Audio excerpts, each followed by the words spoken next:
You can have the best code and the world's best investors, but if you fail rule number 2, you die. In this video series, I will break down 22 Y Combinator rules that all startups should master. I'm going to go in depth into each essential Y Combinator rule, so stick around because you don't want to miss this next one. The number one startup killer is building a solution in search of a problem. My name is Arjun, CEO and founder of Doula.com, a Y Combinator backed startup. And founders build things that they want, and they assume everyone else cares. I know this the hard way because I did exactly this. Before Doula, I built a social fitness app and I thought I was ingenious. What if you could take Strava, that's for running and biking, and combine it with Instagram, where people love to flex and post pictures and have clout, and combine a group chat so you can coordinate workouts with friends? Holy crap, this could take over the world. But the truth is I launched it and nobody cared because no one needed it. It was a solution in search of a problem. Instagram already existed, which is where people had followers. ClassPass already existed where you could book workouts, and you could just text your friends. Why use my app to coordinate?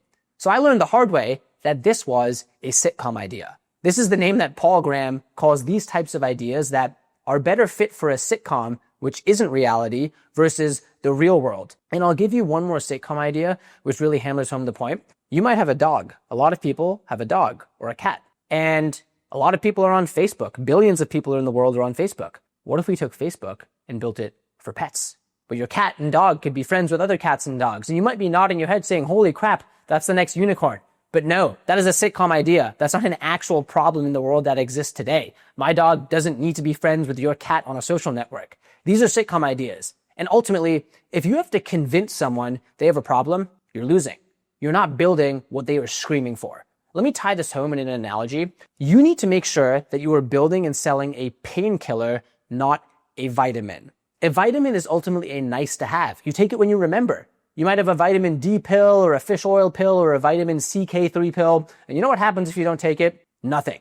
You wake up the next day, you eat, you sleep, you breathe, you go to work. A painkiller, on the other hand, solves migraines. A painkiller helps you rest when you have a broken arm and you can't sleep.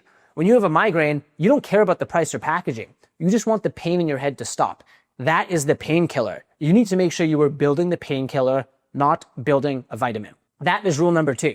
To see the full set of 22 rules that make up the entire Y Combinator Pocket Guide, watch this video next.